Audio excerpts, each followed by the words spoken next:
in the spirit of keeping things short, let me briefly introduce them. David Schmerler is a Senior Research Associate at the Center for Nonproliferation Studies in our Washington, D.C. office. David holds a master's degree from the non-proliferation from the Monterey Institute of International Studies, or as it is now known, the Middlebury Institute of International Studies.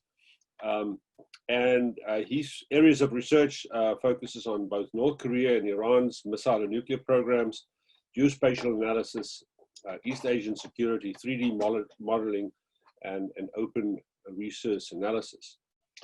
Fabian Hinz is a graduate with a master's degree from the Free University of Berlin, and also interesting, has served as an exchange student at the Isfahan University and the American University of Beirut. He too specializes on Iran's missile nuclear program, and I'm sure he will show us some very interesting imagery. I'll be curious also to see his take on the recent bombings and explosions, but also a geospatial analyst himself. So I'm going to ask David to lead off, and then for the two of you to maybe choreograph the way that you see fit.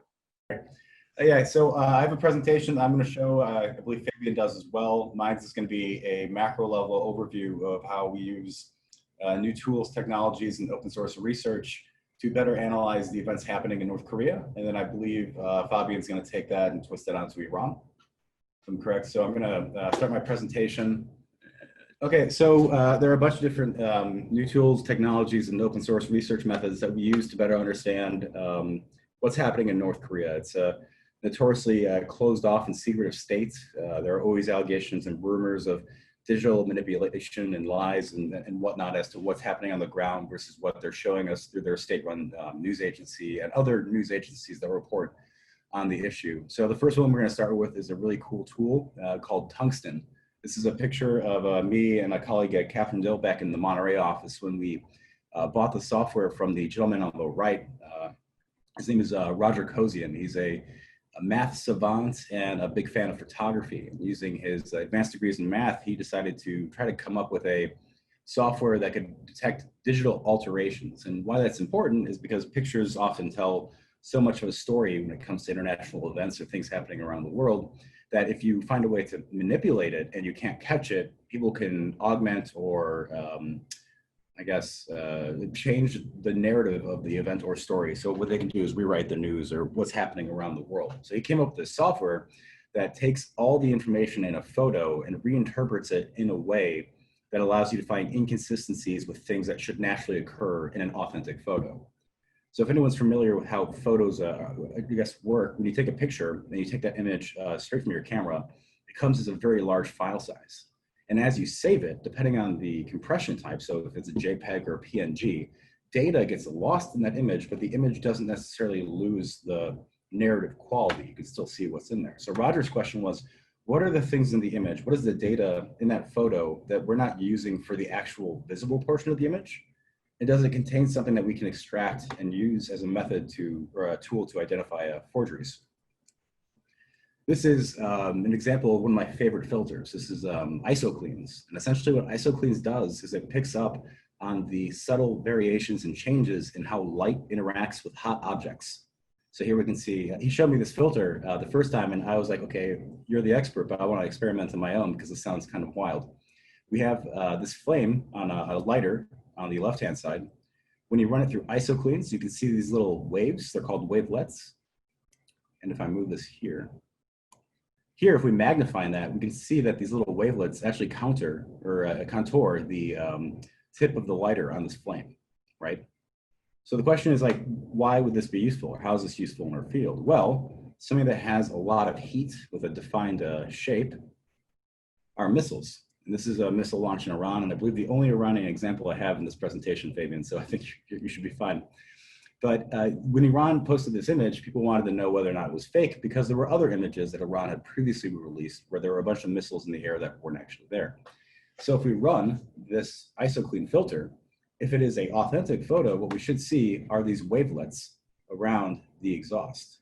If the exhaust was artificially input into the image, you will see the flame, but the wavelets that naturally occur in the non-visible portion of the image won't be transferred, so it'll look a little bit different. And I have an example of that later. So we take this image, we run it through the photo forensic software, pop up the ISO cleans filter, and we get this beautiful image. And here, if I go back and forward, you can see we have the exhaust right here. This is a very hot object. It's emitting a lot of heat in this image. So if we run the ISO cleans filter, we should see a lot of waves that are contouring the exhaust. And we see just that. Now, this is just one filter on a larger suite of filters that you use to analyze imagery and its authenticity. But for the natural existence of this missile in this image, this filter gives us a high confidence level that nothing has necessarily been altered in regards to the missile in this previous image. So if we do that for North Korea, is it going to be the same thing? If we go back to the previous example, we have the missile body, we have the exhaust, and when we run it through ISO cleans, we see this nice wavy filter that kind of contours the exhaust. And then in this specific North Korean example, this is something that was really interesting because it's a trend that we found earlier on in, like, let's say 2014 to 16, we saw more photo manipulations versus what we see now. We should see that wave line that goes around this hot object, or this hot part of the image. And if you can see it as well as I can, you can see that that's not the case. Where there's a bright object and heat, we should be seeing waves, but instead we don't. We see the missile body has some weird anomalies going on, and we see that there's a lot of waves happening down here. So my explanation for this is that the North Koreans did test this missile, and that thing did come out of the water, but in the image, what they did was they copied it, and then they moved it up further to make it look like it was going into the air. And if you understand how SLBM programs work, you always start with a series of ejection tests. So a missile will come out of the water, and then the engine will ignite, and then it'll just fall back into the water. And in the storytelling of this specific scene for the North Korean example, the next image after this was a CG rendered version of this missile flying through the air.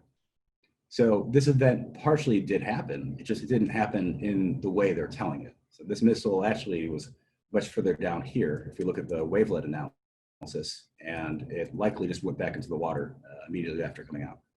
So this is a cool example of how the North Koreans were manipulating information they were releasing to the public. This was a video that doesn't work. Actually, does work. Sweet.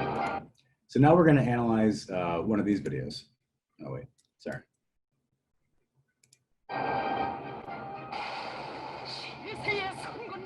시세의 탁월한 군사 전략가이신 경야는 최고 사령관 김정은 동지께서 주체의 선군 혁명력을 직무에서 이끄시기에 우리 혁명무력은 영원히 백승만을 떨쳐나갈 것입니다.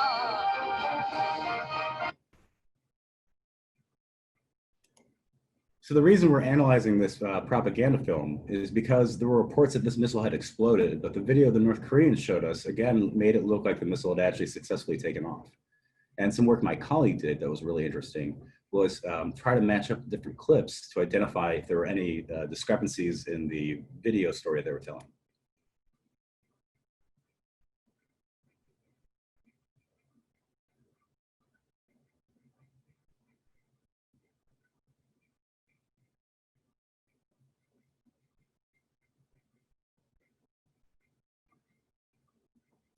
So that last section right there, that doesn't look like something that should normally happen to an SLBM when it comes out, because they left like a second of the frame in it too long.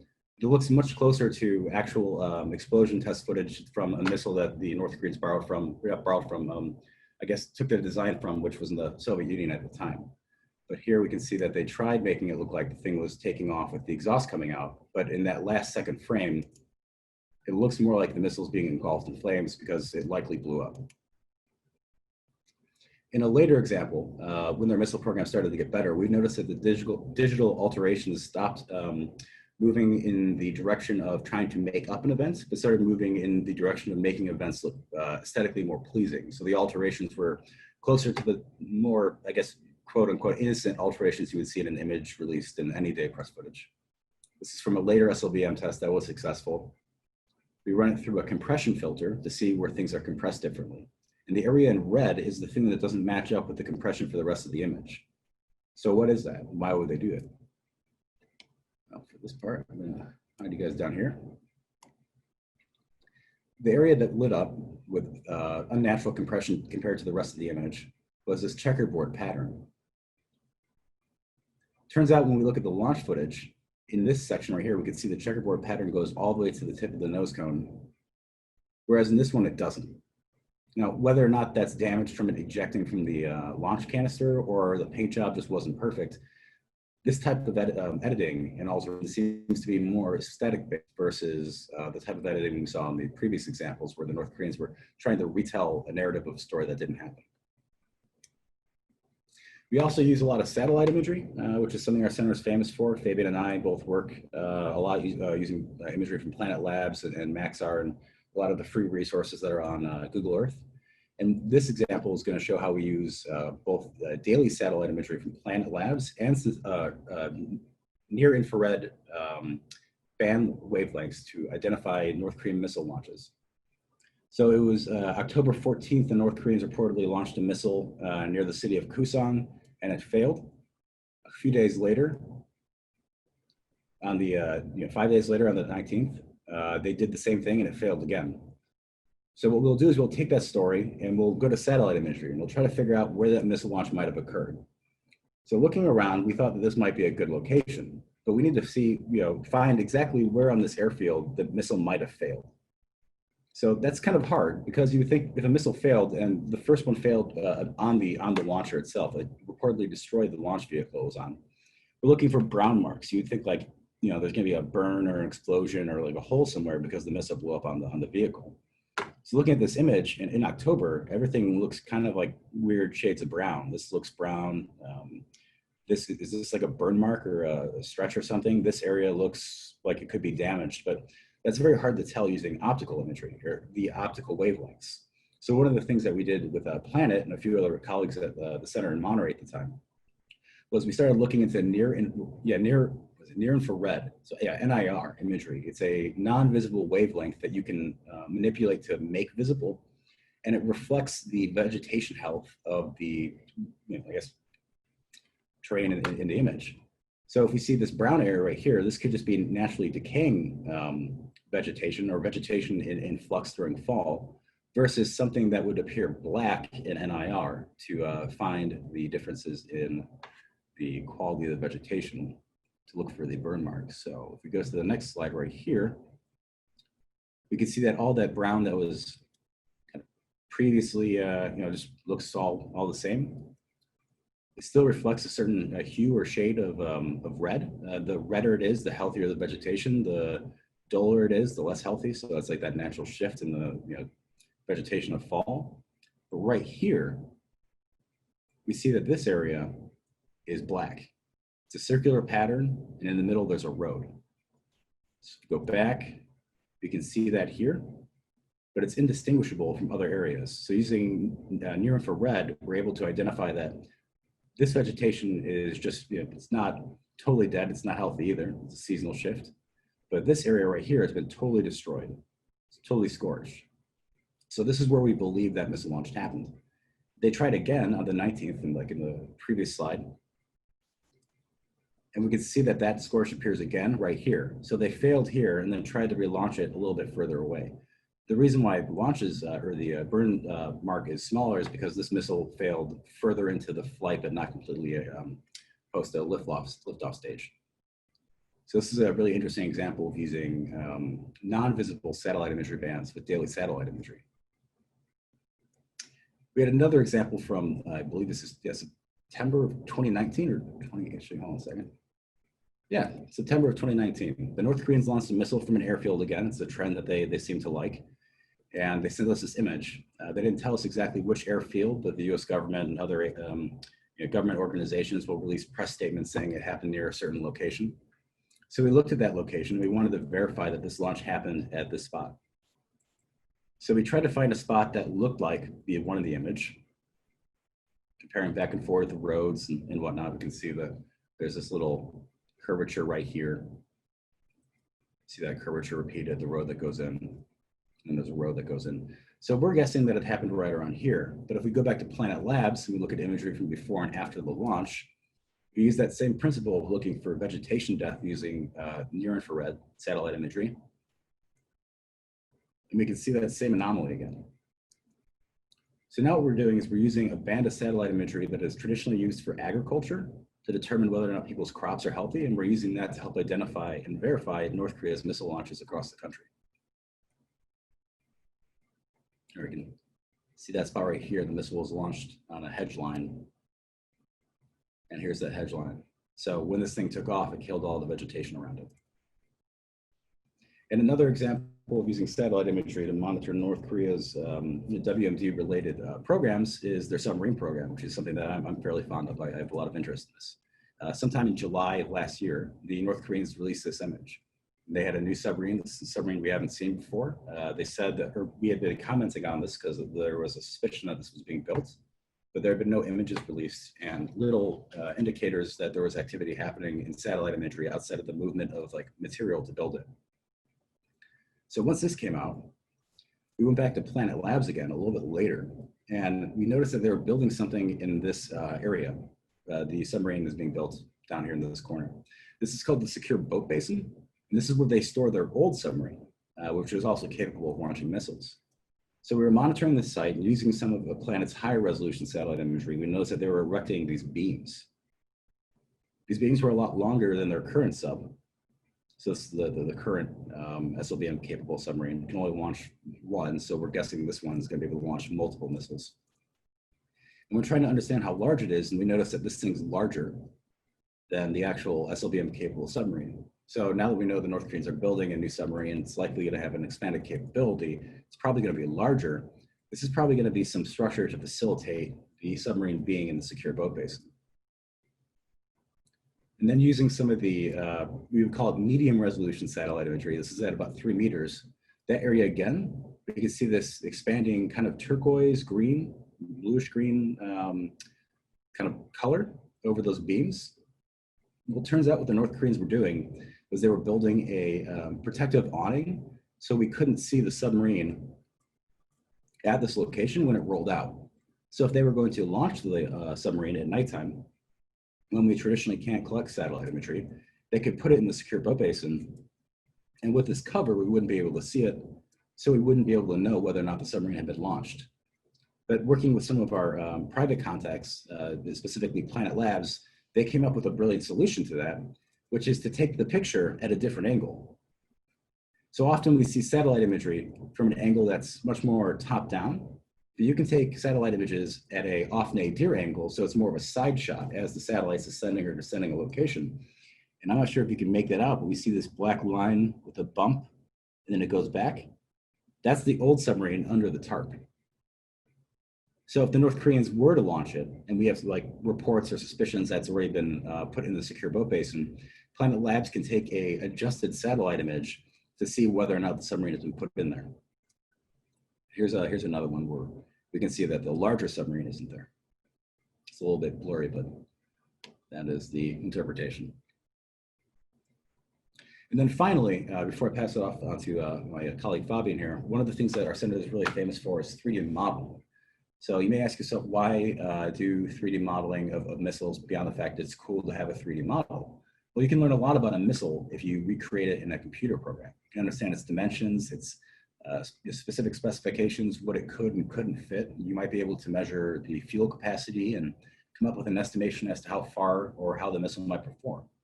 For this specific case, it is a variance of their SLBM, but that is also a weird different story, where this missile was originally called the R-27. It was a Soviet SLBM design. Reportedly, the North Koreans got their hands on engineers from the design bureau who built it and then transferred that knowledge over. So when we saw this picture for the first time, it looks like a larger version of that older Soviet missile. We wanted to address some technical issues as to whether or not the North Koreans had mastered more advanced Soviet technology than they had previously displayed. And the reason why that's more advanced is because the old Soviet SLBM is incredibly ambitious, complex, and some people might say crazy. Because instead of having 2 separate tanks for the fuel and oxidizer, What they did to save space in a submarine was just take one tank and then have it separated by these little folds here in the middle of the tank. In different versions where there are multiple stages, they would actually blow the missile in half, and then the other half would just continue to fly upwards. So this is a very advanced, complex design for what North Korea had showed us at the time. So using some imagery analysis and comparing it to older missiles, we noticed one thing, which was they had this rivet section. Now for the older Soviet design, you wouldn't have that because it's a unitary tank. But this is much closer to the type of rivet section that we see on their space launch vehicles and on their Scud variants, which show that there are two separate tanks connected by an interlocking piece. Using some imagery that the North Koreans released much later after they successfully tested their first ICBM, we were shown some footage of their missile program as it was developing. And here again, we can see that that observation was correct because this is one metallic fuel tank separated by a separate color, which would be the interlocking section, with this little space right here being an access port for missile engineers connected to another tank section.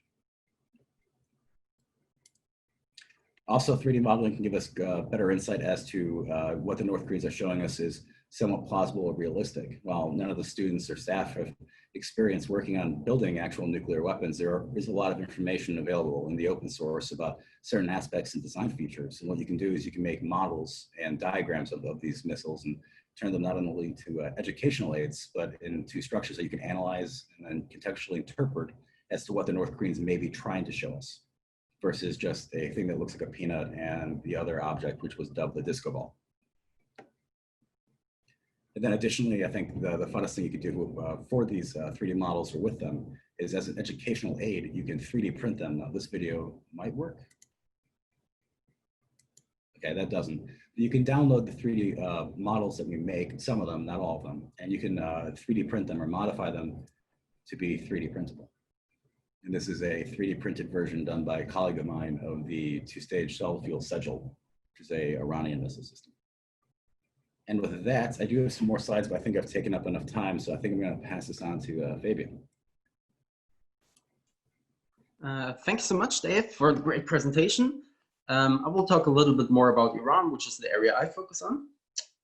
And I hope the screen share will work. A second.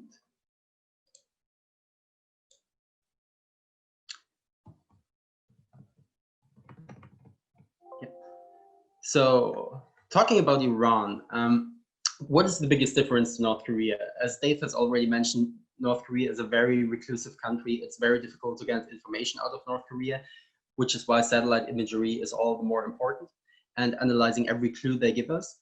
Iran is very different in the kind of information sphere that you have, in terms that it's much, much more open. You do have several media companies, you have interviews that are not as closely vetted as the ones coming out of North Korea or press releases. You even have social media coming from inside the country. So let's say there's an explosion and the Iranian government doesn't really want to talk about it.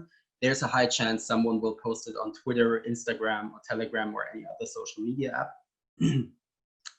And this makes life a little bit easier compared to North Korea, because you have much, much more clues that you then can combine with the other techniques that we've already seen. So basically, it's like the analysis of North Korea, only with the addition of more media material.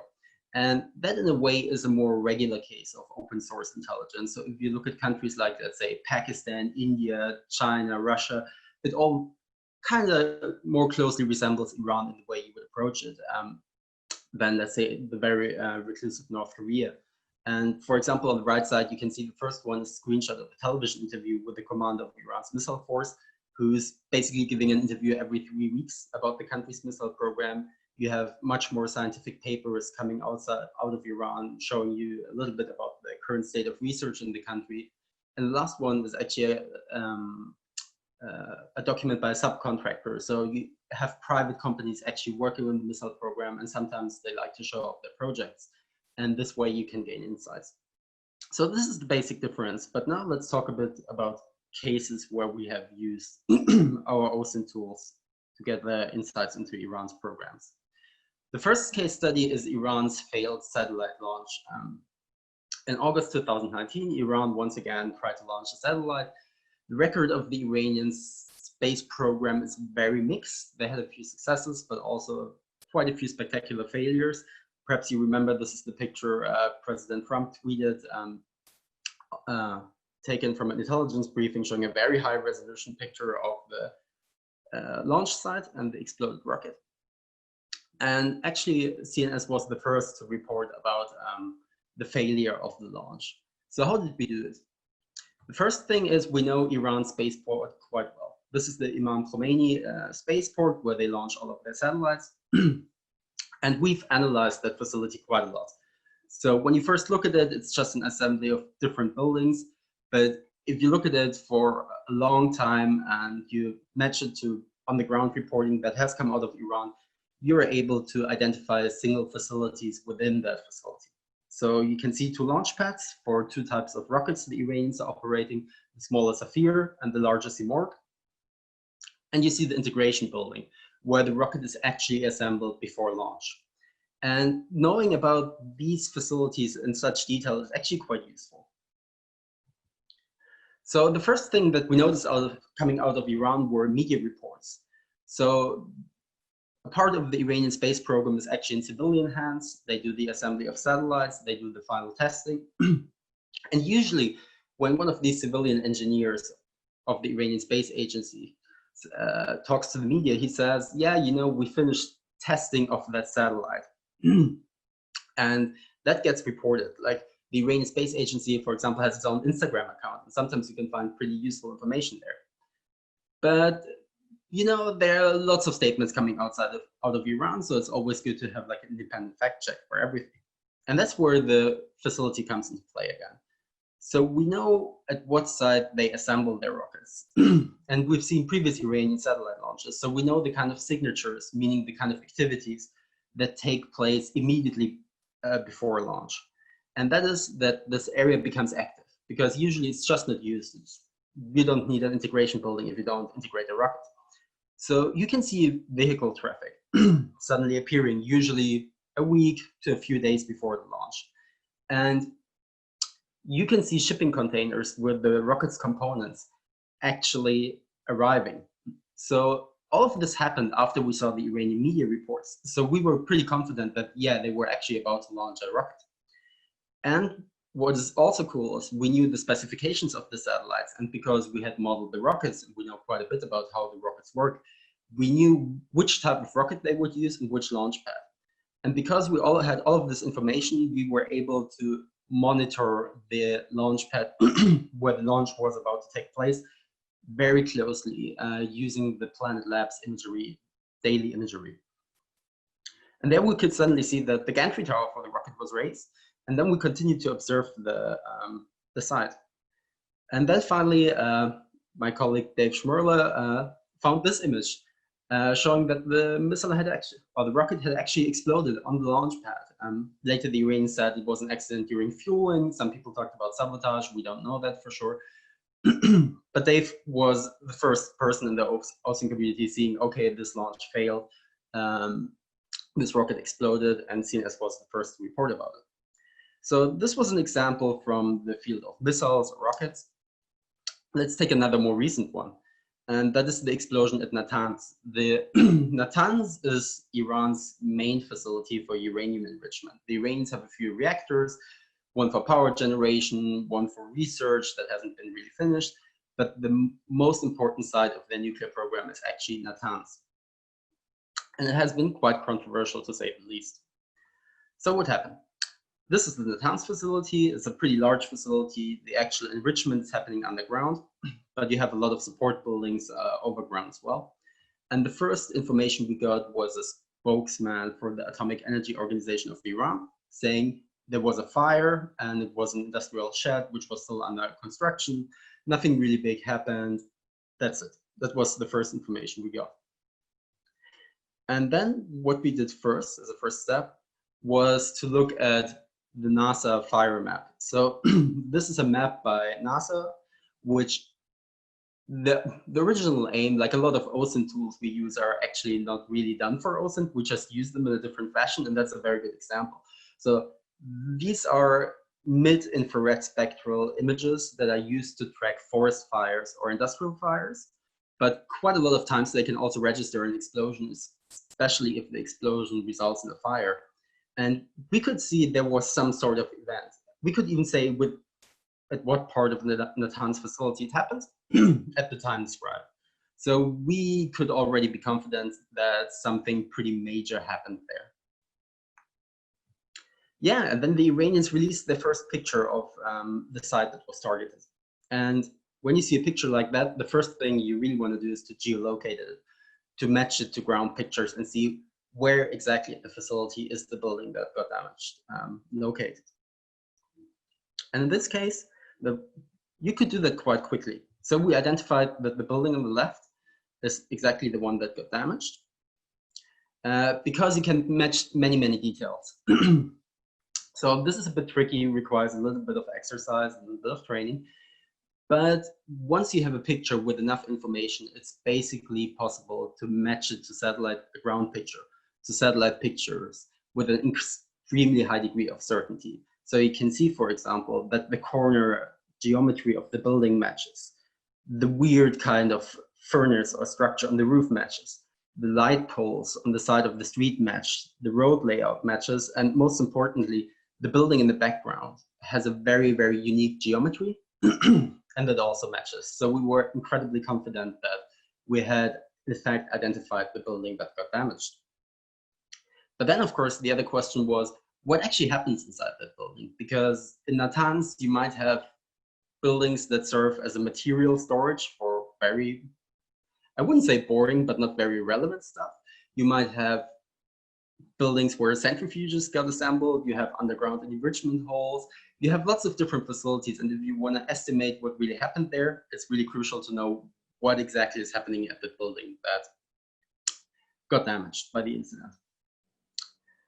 So actually, this building had been identified before by another think tank, ISIS, as Iran's main centrifuge assembly workshop for more advanced centrifuges. So currently, the Iranian nuclear program mostly uses a pretty old generation of centrifuges, which do their job but are not very efficient.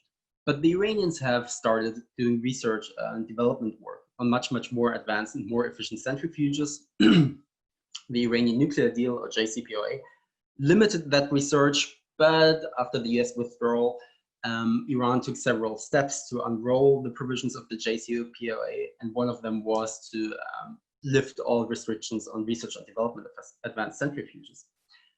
And this building is intended for the assembly of advanced centrifuges, which is a complicated process. You need to balance them because they spin at insane speeds. So if you don't really balance them and test them the way you should, they can just blow up and destroy everything. It's a very complicated procedure. So how did they identify it back in the day? It's quite easy, actually, because the Iranians made official statements that they built a new centrifuge assembly workshop at Natanz. And Natanz is quite old. Construction started in the late 90s, was basically finished by the early 2000s, and not a lot of buildings have been added. So we have the statement that the Iranians were actually building this new facility, and then on satellite pictures you could see, okay, this is actually the only new building they're building. But there's another way of identifying it. Again, because Iran is much more open than North Korea, the Iranians actually have released a few pictures and footage of the facility, including of the entrance.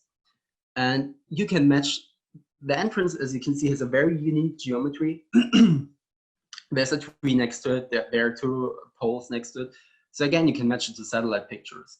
Like the satellite picture on the left is quite fuzzy. It might be difficult to match in this case, but if you have more than one and you have a little bit of experience, you can say, yeah, that's the same thing.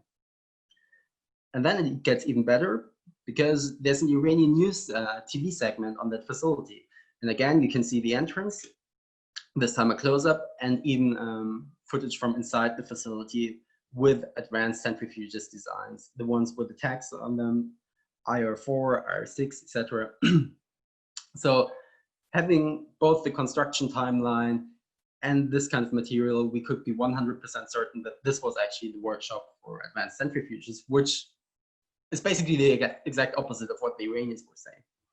But then we kind of want to know what happened and how much damage it caused. And this was the first result we got. So these are the daily planet imagery. This is the daily planet satellite imagery with a medium resolution of 2 to 3 meters. And we could see that actually the image was taken from an angle to show the least amount of damage. Actually, the damage is much, much more substantial. Basically, the building got destroyed, and considering how sensitive a lot of the equipment inside that building was, there's reason to suspect that basically the damage is irreversible in many regards. And then a high resolution satellite image was released, which is even more interesting because now you can see that, yeah, this building was almost completely destroyed. And you can also draw some conclusions on what actually happened, because if you look at the debris and the way it is scattered, it's very clear this was not just a fire, but a real explosion, and a very substantial explosion. It's comparable to some satellite imagery of airstrikes we have seen. So this is another conclusion you can draw. So at this point, it becomes interesting to just think, because we've gotten used to ozone in quite many ways. So even if you're not a ozone nerd like we at CNS are, you probably are already used to this idea that a newspaper can get satellite imagery or get ozone results and everything. But for a long time, that actually wasn't the case. And if you compare the situation with ozone to the situation without ozone, it's quite a difference. So it's still not perfect. We don't know who did the sabotage, how exactly it happened, how explosives were smuggled inside there, whether it was cyber attack for blowing up some gas tank inside. We just don't know. But still, we know quite a lot. We know that there was an explosion, it was an advanced centrifuge workshop, and it basically destroyed the building. If you wouldn't have that kind of ability, you basically have only 2 choices. You can believe the Iranians who are saying there was a fire at some shed inside the Natanz facility, or you can believe an unnamed intelligence source quoted by the New York Times, who was correct in this regard, but you don't want to just completely trust unnamed intelligence sources because they've been wrong in the past. And I think personally, the most interesting example of what a difference ozone can make is another research project I'm currently working on. I haven't yet published, but on Iranian chemical weapons facilities. So Iranian chemical weapons were a big topic in the 1990s, and then people kind of lost interest because it was overshadowed by the nuclear file. It occasionally pops up, but not that much. So as a result of that, actually most of the information you get is still from the 1990s or early 2000s, when ozone wasn't really a thing. And on the left, you can see all the facilities that have been identified as Iranian chemical weapons production facilities. Sometimes by Western intelligence sources, sometimes by some journalists, sometimes by Iranian opposition groups, which have a record of not being very trustworthy in many regards, especially some of the weirder Iranian opposition groups. And on the right are the 2 facilities identified using ozone, like in 2020. And as you can see, there's not a lot of overlap. Basically, there's no overlap. And it's much more specific. And here, this is the kind of assessment you had in pre-ozone times. So people said there's a chemical weapons facility in Damran, and it was just several sources have said there's a chemical weapons factory, and perhaps you would have another description saying, yeah, they produce mustard gas or sarin or BX or something. But that's it. You can't really prove it. You don't even know where the facility is. And below you can see this, the kind of research we're able to do now. So this is Rajoshimi, a facility that produces chemical weapons precursors close to Tehran, close to Karaj. And we can redraw the perimeters. So we know where the fences are, where the sensitive part of the installations are. And in this case, we actually know what chemicals are produced. We can actually say which building produces what chemical. So it's a completely different field of information that was made possible by ozone. Yeah, thank you so much. If you have any questions, feel free to ask.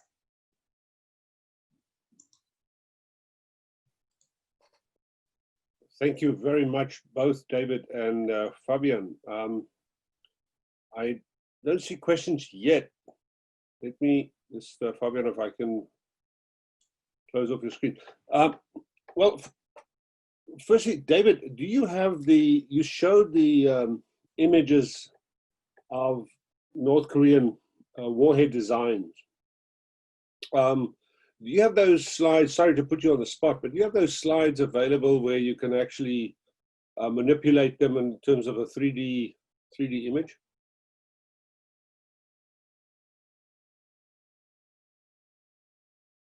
You are on mute, David. Sorry, for that, we could go to the CNS NTI Sketchfab account online, and if you want, we could do a screen share where we have. Yeah, because actually I was hoping you would say that, because it would be, my question to both of you actually would be, since we have quite a large number of we have 70 participants out there, and most of them are diplomats from Latin America and the Caribbean, and they may very well ask, well, so what? Why do we need to understand what, to use Fabian's words, not mine, but the geeks at CNS are doing? You are providing something that was, up until not so long ago, only available to states with advanced geospatial and satellite imagery capabilities, and was more or less held in the realm of intelligence agencies. And now it is available and opens resources, and CNS is actually providing this free of charge. So maybe you want to talk a little bit about that.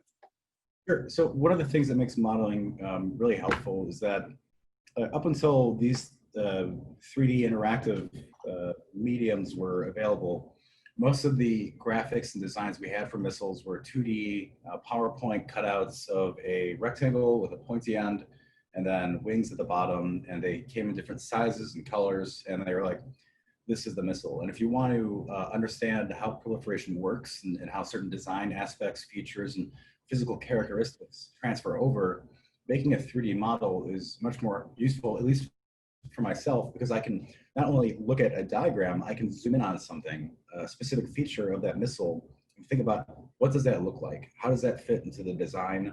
What is the heritage of this missile structure? Like all missiles go down, or ballistic missiles can mostly be traced back to the V2. And then after that, there was an American variant, then a Russian variant. From there, that's the kind of evolutionary family history of ballistic missile programs. And as more countries develop these programs, they change a little bit more and more. This is a bit long-winded, and I'll pull up a missile in a second, but using these 3D models, it's a much more useful, interesting, and I guess helpful tool to inspect, analyze, and understand something that is literally rocket science.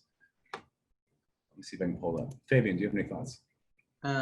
Yeah, perhaps I could add to that, to the question, why is it important? Why is it not just fun for geeks in Monterey? So I would say, if you look at the non-proliferation field in general, and especially intelligence, it's something that is very complex, that usually isn't clear, and that is, and the information used to be monopolized by intelligence agencies, and that's basically a recipe for manipulation and political manipulation, which in many ways you had during the Iraq War, or in the month and years leading up to the Iraq War. So I think the idea that you have an independent actor being able to verify reports is incredibly important. And for example, there was one instance where Jeffrey Lewis debunked a report by an Iranian opposition group about an alleged nuclear facility in Tehran, which was released shortly before the negotiations on the Iran nuclear deal actually reached results in a very, very blatant effort to sabotage the deal. So this is quite important, and this is something that couldn't have been done before. And for example, with 3D modeling, in many cases, it is fun. It might, but in some cases, it's perhaps not that relevant, but in some cases, it becomes incredibly relevant. For example, when Iran tests a new space launch vehicle, and you want to know whether this vehicle could actually be developed into a ballistic missile, what range would it have? And you suddenly have people with very clear agendas, political agendas, saying, oh, it's actually an ICBM. Is it an ICBM in disguise? Is it not? Or is it the first step towards an ICBM in disguise? This is the point where these small technical details suddenly gain an incredible political dimension. And that's why it's very, very important to do this kind of work. All right, so let me do a screen share really quick, and I'll see which one we're going to pull up. Screen share. Here we go. All right, if you guys can see what I'm seeing, we have a couple different models up here. First one we're going to look at is this model, which is one of my favorites. We wanted to give people the sense of how big these missiles were, and in a way that reflected a museum. And you can use a VR headset if you have like the HTC Vive or the Oculus Rift. You can do it with Google Cardboard, but I would definitely recommend one of the former ones. And you can actually walk around in a North Korean missile factory that we found, measured out, recreated. And you can see all of North Korea's missiles as you physically explore this place. And it's all set up to be built like a museum. So you've got different engine design families, and then you've got different lines on the floor. And if you're curious about like which missiles came from the Scud variant, you can just follow this red line. It will take you to the Scud. And if I can zoom out really quick and try to manipulate this, we've got pictures from the North Koreans of the missile that we're talking about. If you click on the number here, it'll give you a little fact sheet, and it's all set up to scale against a 6-foot person. So when you stand in front of these missiles, you're standing in front of what would actually be the size of each one.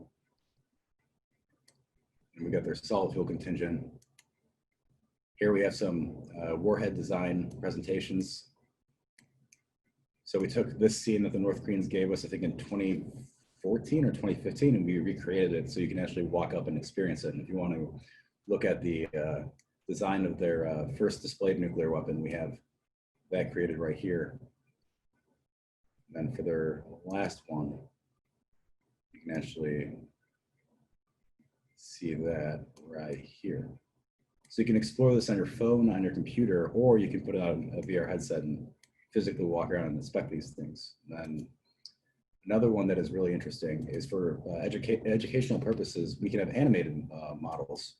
So if you want to explain to someone you're training how a enrichment cascade works, right, for a centrifuge, you can look at these interactive animated models, and you can inspect the different processes of uranium enrichment.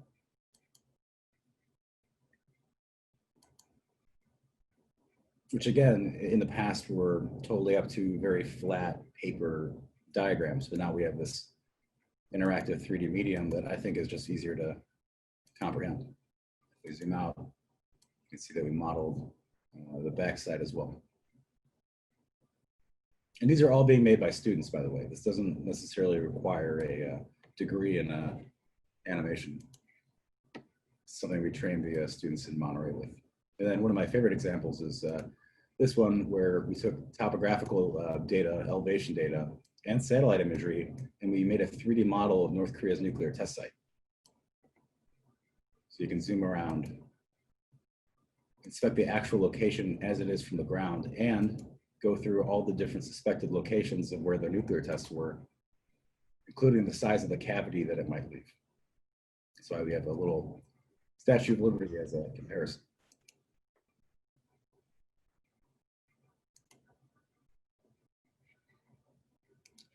I think I have one more. This one. So this is North Korea's the longest ranged ICBM that they showed us, was it in 2017? If you want to use models to try to figure out what the notional inside might look like, you have all the space inside of the missile now to work with to figure out what could fit inside. So we can go down to engine design parameters, because we have images of this section right here. We can mensurate the size of the object using imagery to figure out what part or portion of the missile might be fuel to oxidizer for ratios and performance. And then we can get a little bit fancier by trying to figure out what could fit inside of the missile. And this would be a 3D model that we made separately of their shown hydrogen device, but however you want to grapple with that. But, yeah. Wait a second. Yeah, add screen share. Excellent. Thank you very much.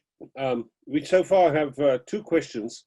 So I'm going to ask Gonzalo to ask his question, and Nomsa. Nomsa is also a colleague of us at the Center for Nonproliferation Studies and a former diplomat herself from Zimbabwe. So Gonzalo, go ahead, please.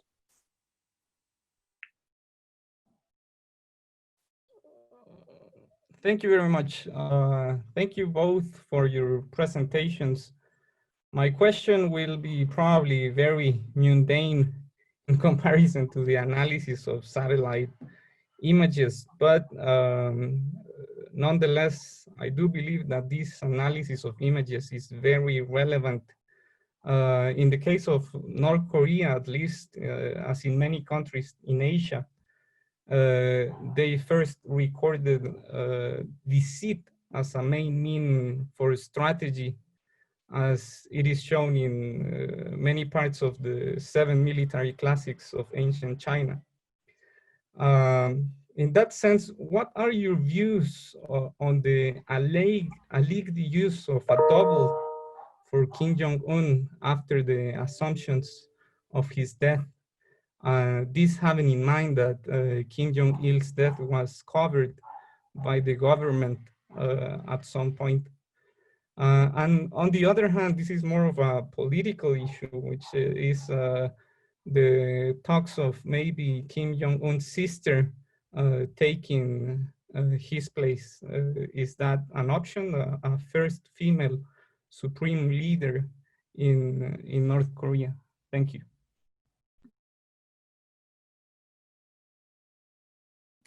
So those are really interesting questions. On Kim Jong-un's body double, I mean, he certainly must have one. I mean, most leaders of governments of that style do, right? That's a thing.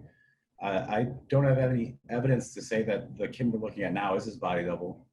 But again, I work mostly with satellite imagery, so that's kind of my jam on that. But for the potential transition to his sister, that's an entirely possible option. I'm not sure what to necessarily make in charting a path forward after Kim Jong-un. After Kim Il-sung died, everyone thought that was going to be it. Like the transition to his son was not predicted. In fact, one of the kind of maybe lack of interest in dealing with North Korea during that was that people didn't think that transition would actually happen as well as it did with Kim Jong-il. So for Kim Jong-un, I want to remain optimistic that, like, you know, not optimistic that the country will continue, but, you know, there are options analytically to play with when you think about that process. But again, I'm not quite sure how that would unfold.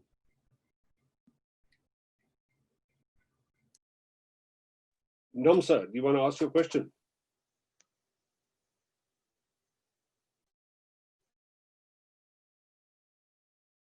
Go ahead, Nomsa.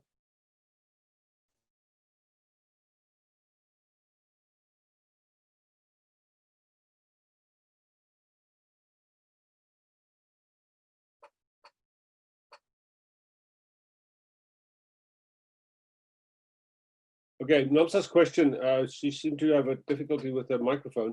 Her question is, I want to know how diplomats can lean into using new tools for their work. So how do you think can these tools be applied for diplomats in analyzing and preparing for, you know, understanding the programs and making more sense of it all? I think one interesting thing about OSINT and diplomacy is that you can just use, you can have, especially when it comes to public diplomacy, much more openness than when it comes to intelligence information. So what I always find interesting in the case of Iran is, like, the Iranians have been transferring production facilities to some of their proxy militias, like Hezbollah in Lebanon or in Iraq, etc., etc. And that's something the Iranians have actually been talking about, and we've identified some of the facilities on satellite pictures. But European diplomats who only get this information from their intelligence services are incredibly reluctant to talk about this, even though it's a very important issue for them. And then they always say, you know, there have been some newspaper reports that Iran has been doing this and that. And I think it's a problem with intelligence, because intelligence agencies are very careful not to reveal their sources, not to reveal, or diplomats and intelligence agencies not to reveal information that comes from these sources. But in the end, there's so much information available that using OSINT gives you the ability to talk about the very same issues with much more information that you can just publicly share.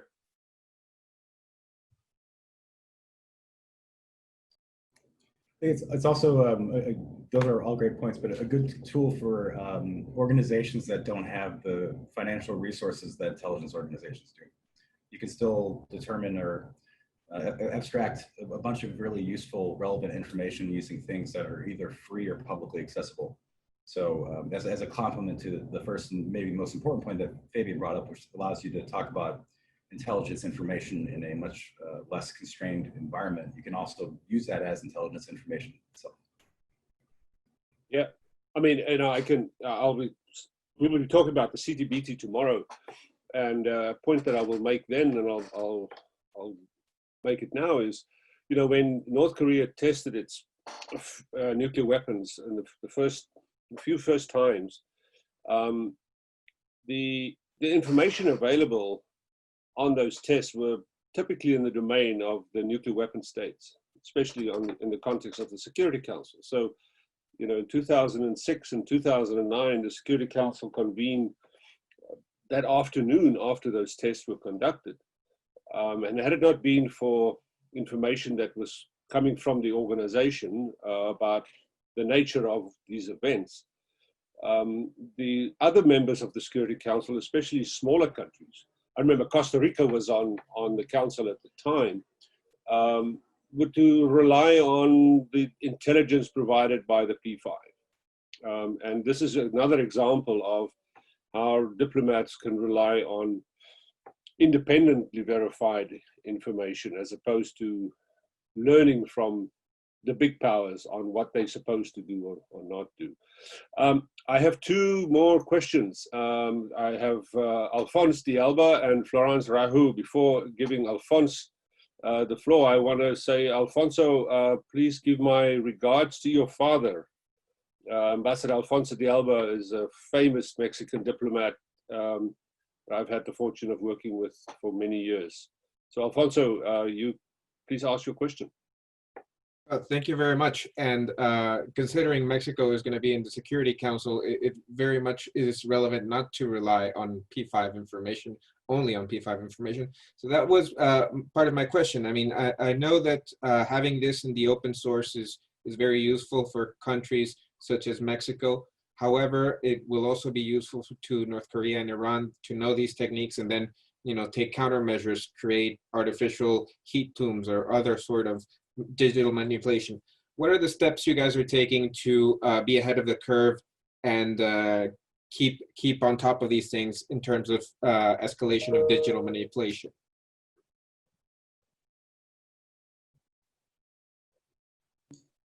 Perhaps when it comes to, so this is quite interesting when it comes to signature reduction and camouflaging things, because I mean, now it's a problem of open source intelligence, but when you look at the development of reconnaissance satellites or even the high altitude reconnaissance planes, it has been a problem for many countries for a long, long time.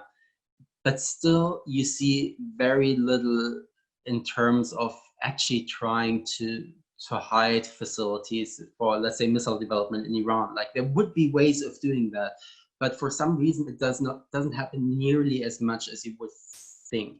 Like, underground facilities are something else because they're, by nature, it's just impossible to look inside.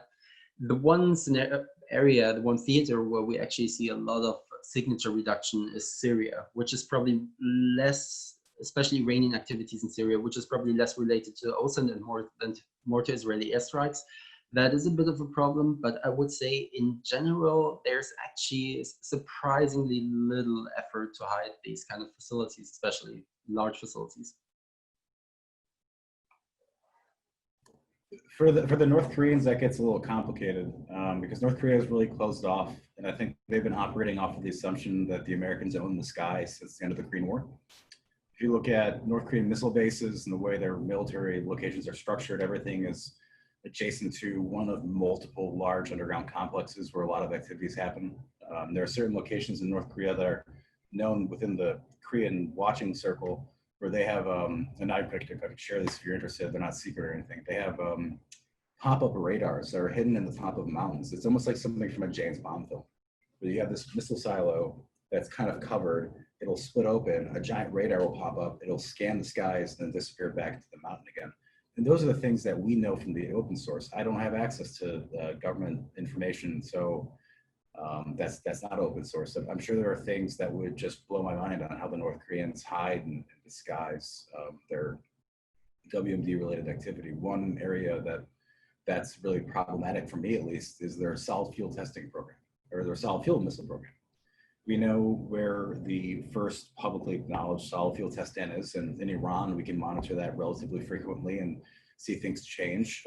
There are things they could do, like Fabian said, to hide the testing activity, but it doesn't seem like they've done that yet. But for the North Koreans, they've made a bunch of new types and variants of solid fuel missiles, and the site seems not dormant, but the testing activity signatures are very much suppressed, and I'm not quite sure how that's being done, or if there are multiple locations now that we don't know about. The Chinese will test solid fuel motors into a mountain, so you can't see it. Like it's a horizontal rig, and then they have a giant tube that goes into a mountain, and then all the exhaust, the flame, the heat goes into the mountain, and then you don't see it again, right? So it comes out to a small section on the back, but that's a whole other thing. So for North Korea, it's different, but there's still things that they do that are kind of just, maybe they don't care that we see these activities happening. It's less about us not knowing about it, but knowing when these things are going to happen. So like predicting missile tests in North Korea in the open source is more of a speculation game based on what you think the North Koreans are feeling like and your thought process on the correlation between their international position internally and the actual needs of a missile program to test on a regularly scheduled, system. So that for North Korea, it's a weird thing that we're always trying to work around. And every time we do below source, we have to kind of grapple with, is that something that we think is so valuable that if we publish, do we need to include how we figure that out? Because we can lose that signature again. It's an ongoing conversation within our circle. Thank you both, David and Fabian. We have one more question. Florence Rahu, please ask your question.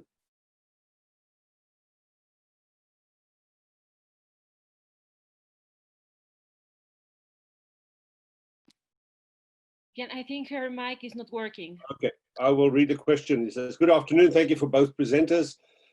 She's from Trinidad and Tobago. I apologize in advance for my mic's not working. Okay. My question is, what role does this new detection technology currently play for the IEA as it carries out its inspections, monitoring mandate? Also, does the CNS program have in place a method for sharing this information with interested parties such as governments? Fabian, you want to talk about Iran and the IEA? So with the IEA, I'm not that familiar with how it works inside the IEA. We have done a little bit of cooperation with the United Nations and the United Nations panel of experts in regards to the missile use in Yemen and the kind of missiles that were shipped by Iran to Yemen to be used against Saudi Arabia. And we've shared experiences and research with them. With the IEA, I'm not that much sure about how it works inside the organization in terms of open source. The IEA, I do know the IEA, of course, uses satellite imagery themselves because they have the means to do so. So I assume that, I mean, in the safeguards and analytical departments, they have similar tools that they would use. David, any observations from your side? Well, I'd say I'm fairly certain that they do. I just, it is my understanding that in order to maintain a position of neutrality as the organization needs to function, the ability for information and workflow between both organizations, like let's say the CNS and the IEA, is a bit complicated. At least that's how I've understood it. But I'm under the understanding that the IAEA does use a lot of the similar tools that we use for monitoring and recording changes on locations using satellite imagery and open source imagery analysis. Okay, so if you could maybe, to close off, just explain to Florence and other diplomats online, how can they get access to this information? So it's probably much more unprofessional than you might think, but a lot of this information is happening on Twitter. The minute, like, I think, what is it? Twitter moves faster than the sound waves of or seismic waves of a North Korean nuclear test. Right. So if something happens and someone in Asia picks it up first before it gets recorded elsewhere, the rest of the world will hear about it by the time the seismic waves hit detectors elsewhere. So Twitter is great. Twitter is also horrible because Twitter is full of a bunch of mistakes and people who are learning the craft of open source analysis. And there's often the potential for misidentifications, misinformation being spread. I know Fabian will probably want to talk about that a little bit, but it's where a lot of the open source people are working right now. So. Yeah, so the one thing to keep in mind about open source is that it's still a pretty new craft. So there are not many places where you can actually learn it, like CNS being one of the few exceptions. And it's a lot of people who are self-taught, and it's perhaps it's most comparable to computer hacking in the 1980s, 1990s, where everything is still pretty new and a little bit of the Wild West. And Twitter is a little bit like the Wild West of open source intelligence. So sometimes you have very renowned people who make very basic mistakes, and then you have like one person who doesn't even have his real name as his avatar, and he's doing absolutely amazing analysis. So it's still a very, very Wild West feeling to the whole thing, and perhaps it will change in the future. Perhaps it will stay like this for a few years. We will have to see. Okay, but you know, I think it's. Am I right that all this information is available on our website and also on the NTI website, right? So we will, Paula, I will get the links and send it through to be posted on the summer schools platform, and it will be accessible from there. Are there, I mean, Nomsa just asked, are there any Twitter feed that you would suggest people follow, recommended ones? Fabian has a wonderful Twitter feed.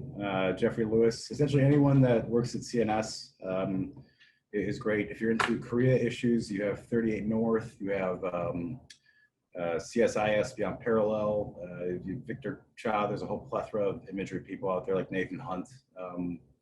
I guess there might be some floating lists that I can send you, Jean, and you can pass that along. Right, it's great. Thank you. Thank you so much, Fabian and David.